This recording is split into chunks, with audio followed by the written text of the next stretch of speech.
Welcome, brothers and sisters, to Mormon Movie Reviews, where LDS movie lovers belong. My name is Steve A's, and today is October 18th, 2022, and this is episode 39. And we will be reviewing Mouths of Babes, released in 1981 with a running time of 13 minutes. Your synopsis and spoiler alert: an off-camera interviewer questions young children about God and religious teachings, and shows that what is taught to children may be very different than what they actually learn. If you want to get in touch with me, my email is mormonmoviereviews@gmail.com. And this review works best if you've seen this film before, though that's not required. Hey, that's not how you conduct a hymn there. Hey, that's that's not how you conduct. So much for teaching people, teaching them correct principles and letting them govern themselves. May need to work on that just a little bit. And they're singing "The Spirit of God Like a Fire is Burning," and this is hymn number 2 in the hymnal. And you can see here that this is produced and directed by Tom Christensen. Tom Christensen is a cinematographer, director, and writer and producer, and member of the Church of Jesus Christ of Latter-day Saints. He shot probably his most famous movie is The Testaments of One Fold and One Shepherd. And he's done a lot of other LDS-related works as well. And you can see here that Mouth of Babes is one of them. Studied filmmaking at BYU, and he's generally known as a LDS filmmaker. Probably one of his other most famous works is the 17 Miracles work. Now, he was associated with, as we're going to see, the Visual Transit Authority, also known as the VTA. It often collaborated with BYU and the church itself in films. So this is not an official church film, but it is a church-affiliated film. If you were a Mormon, what would you be? A dad. Now, the irony here is, if you were a Mormon, what would you be? He said he'd be a dad. Well, someone needs to teach this young man the teachings of Joseph Fielding Smith from the Doctrines of Salvation, Volume 2. In both of these kingdoms, where there will be changes in the body and limitations, meaning if you don't go to the celestial kingdom, some of the functions in the celestial body will not appear in the terrestrial body, neither in the telestial body, and the powers of procreation will be removed. I take it that men and women will in these kingdoms be neither man nor woman, merely immortal beings having received the resurrection. So the irony here is, if you're not a Mormon, you won't be a dad, because those dad parts, they're going to be removed. So somebody may need to instruct this young man as to the Doctrines of Salvation by the president of the church back in 1970, Joseph Fielding Smith.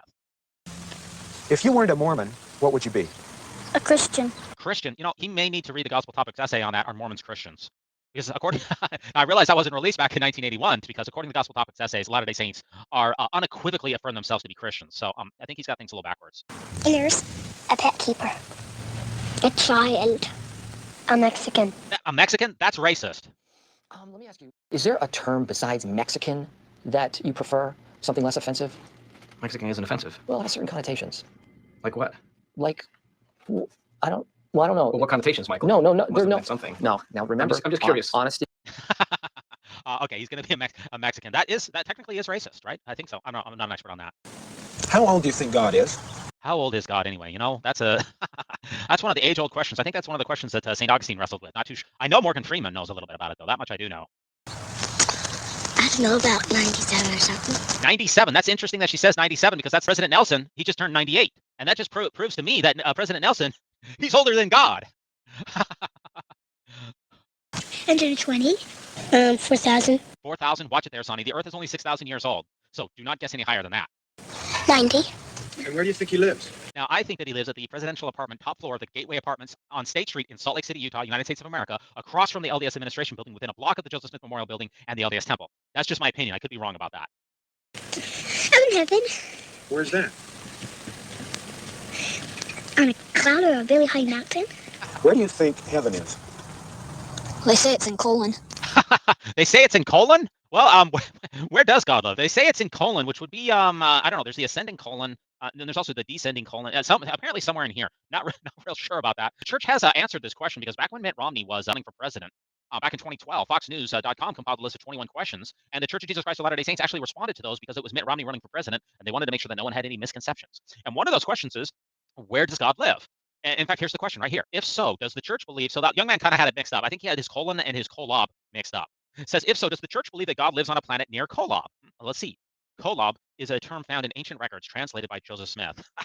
Joseph Smith did not provide a full description or explanation of Kolob, nor did he assign the idea particular significance in relation to the church's core doctrines. So hopefully that answered your question. That young man, not colon, Kolob. Well, where does God live? He lives in California. California, actually, with all the atheists? Now that I think about it, that makes sense that he would live there, actually. There's a lot of atheists and people who need a lot of help in California, so that does make a lot of sense. And the earth. Where does God live, do you think? I've seen this house before. Holiness to the Lord. She's probably seen his house before. I think that this is what she's referring to. She's probably been right past it. I'd love to see the temple. That is just a beautiful shot there, the San Diego temple, isn't it? I don't remember. It's not far away. San Diego. Far away. It's not very far away. San Diego's not that far. Well, when you say your prayers, if he's in the earth, far away, how can he hear you? with his ears. Yeah, with his ears. Duh, dude, get a clue. Maybe have a walkie-talkie. I don't know if he does. I don't know if he does. Truer words have never been spoken. This young person here is very inspired. Because he's magic and all that. Yeah, I think he's referring to that famous Sarah Silverman stand-up tour, which is Jesus is Magic. I think when we say our prayers, Heavenly Father comes down and listens to us. Ah, so he's like a celestial eavesdropper. Okay, makes sense. Well, how could he be way over in heaven and hear you? How does that work? Fine. Yeah, works fine, buddy. Well, how did he get to be magic, do you think? Yes, how did God get to become God? If we really need to go back to Joseph Smith and the King Follett sermon here, let me just read a couple of highlights from this sermon to you. God himself was once as we are now and is an exalted man and sits enthroned in yonder heavens. The character and being of God, how he came to be God. It's necessary for us to understand that. I'm going to tell you how God came to become God. We have imagined and supposed that God was God from all eternity. I will refute that idea, and I will take away the veil so that you may see. Yes, God himself was once a man like us. Yea, that God himself, the Father of us all, dwelt on earth the same as Jesus Christ himself did. How did God become to be God? Well, the answer is obvious. In a manner to lay down his body and take it up again. Jesus, what are you going to do? To take down my life as my Father did and take it up again. You got to learn how to be gods yourselves and to be kings and priests of God, the same as all gods have done before you.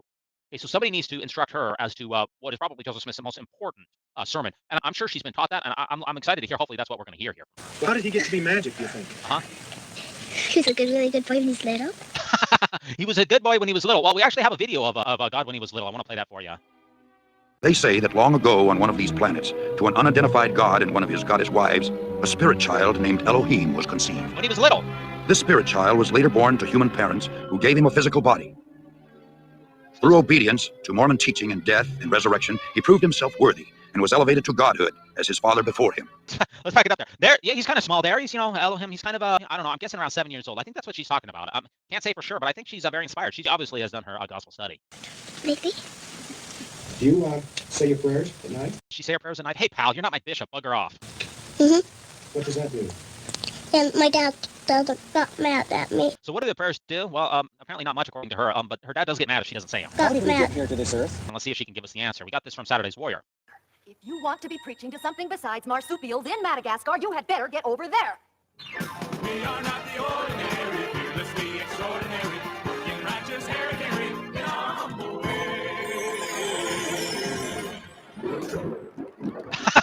So that's how we get here to Earth. That's the best I got. That's the closest I can tell you. Let's see if that's what she says. We drive the car.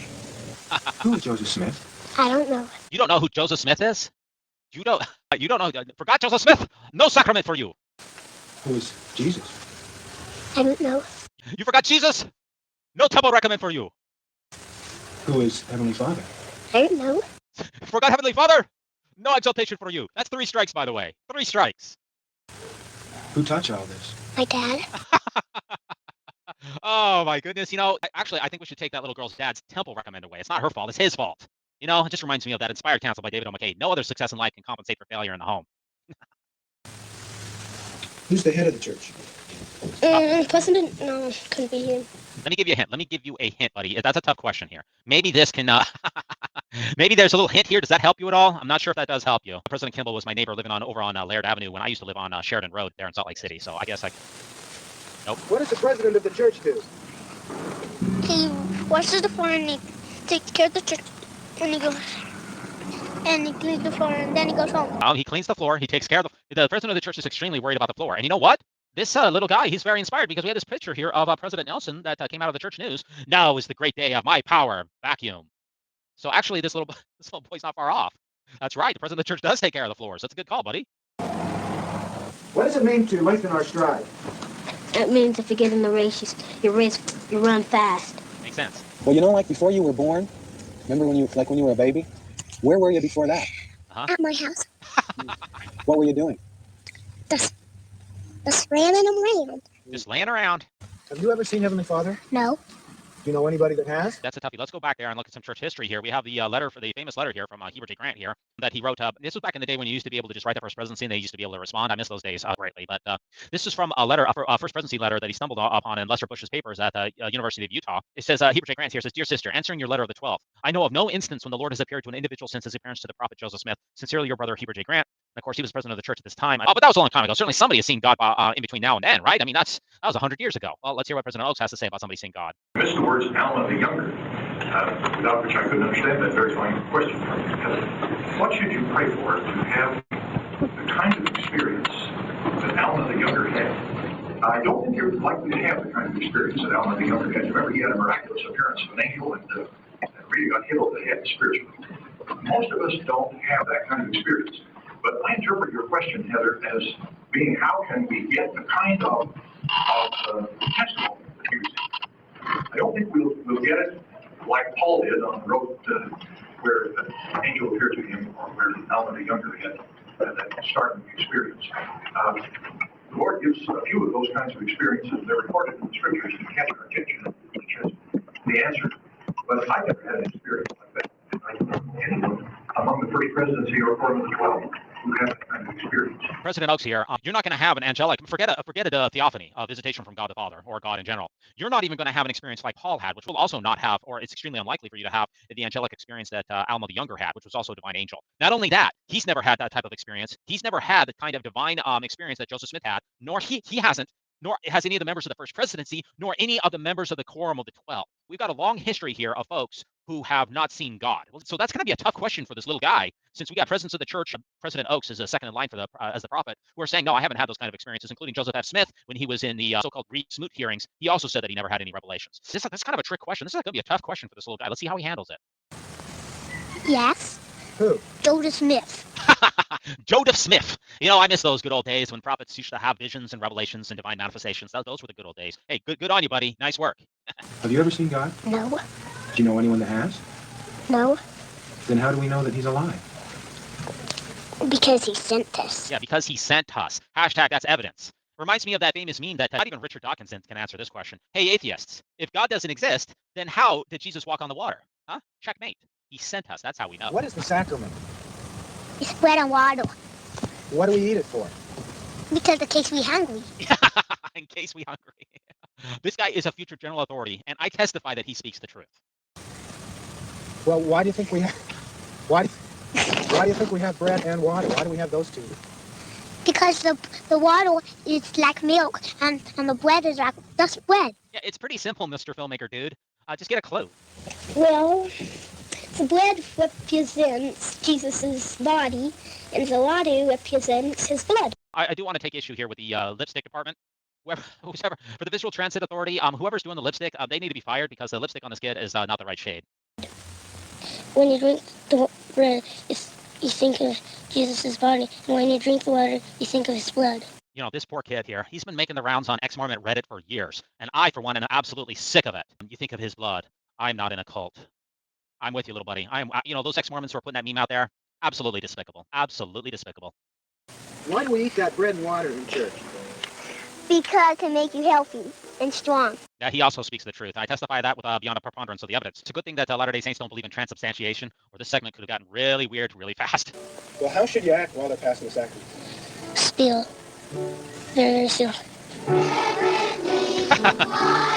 Okay. No, yeah, don't peel back the Band-Aid, dude. That is gross. Don't peel the Band-Aid back. Hey, watch the COVID there, buddy. Hey, and she looks like she was getting ready for the Hosanna shout. She had her little white handkerchief ready to go.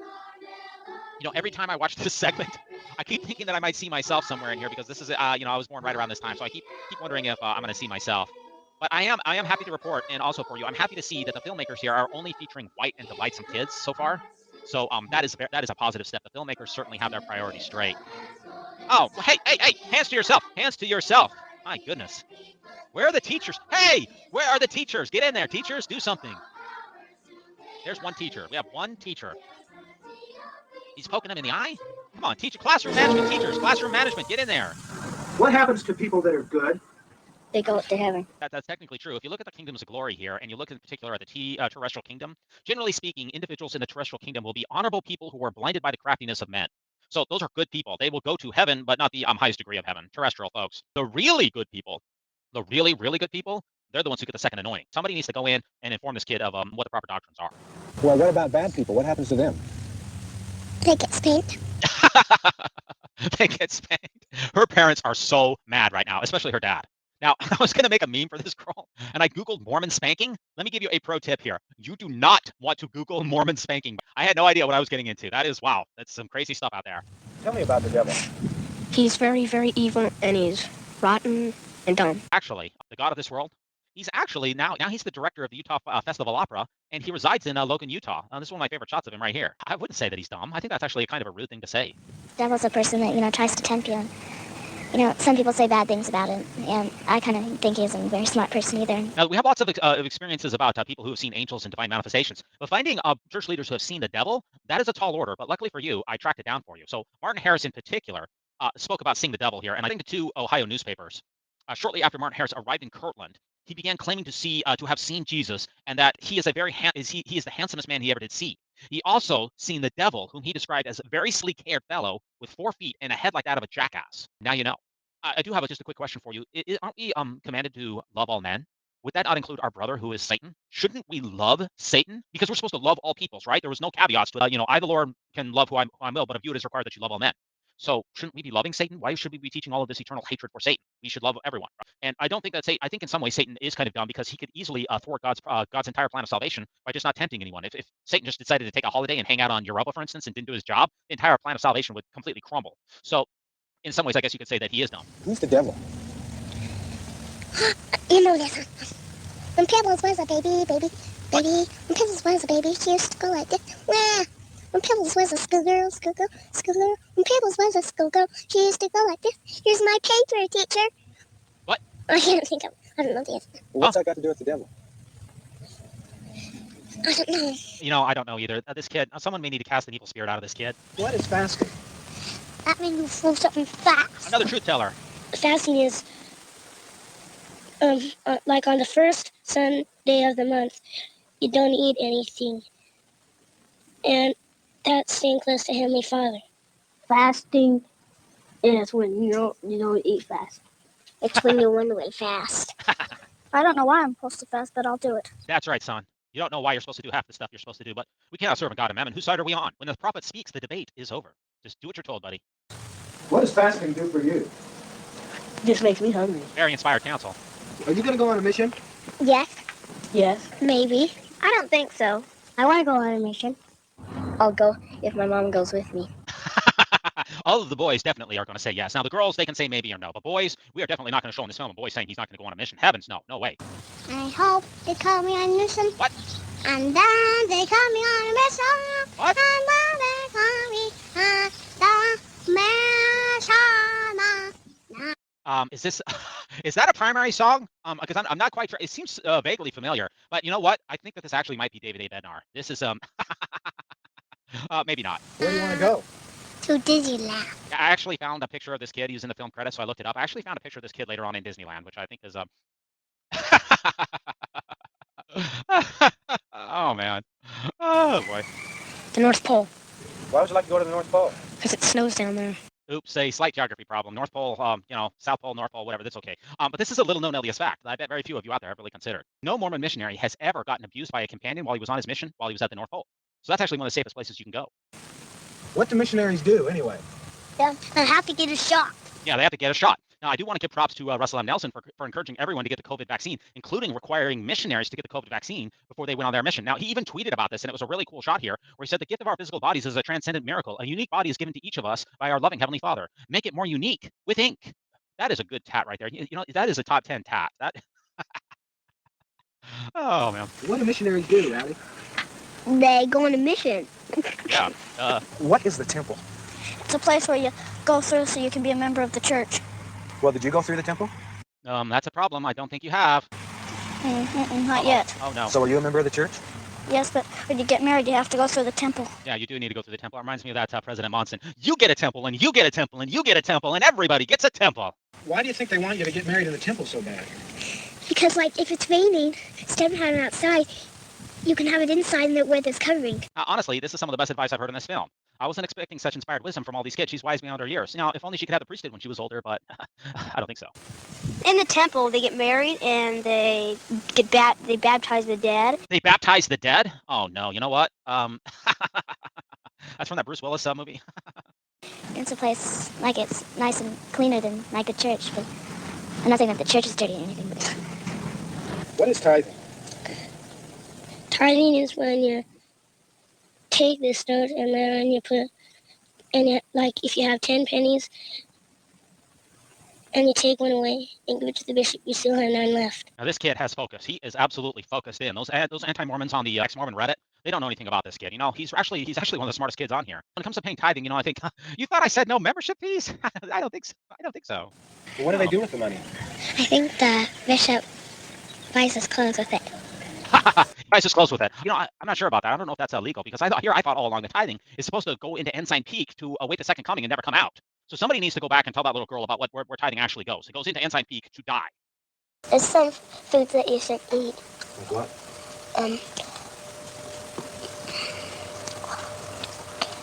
Poison. Smart girl. What shouldn't you eat or drink?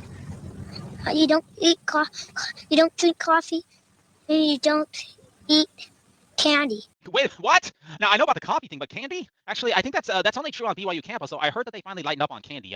Is eating candy against the word of wisdom? No, stuff. It's bad for boys. Up, it's good for gold. What? It's bad to smoke. What does smoking do?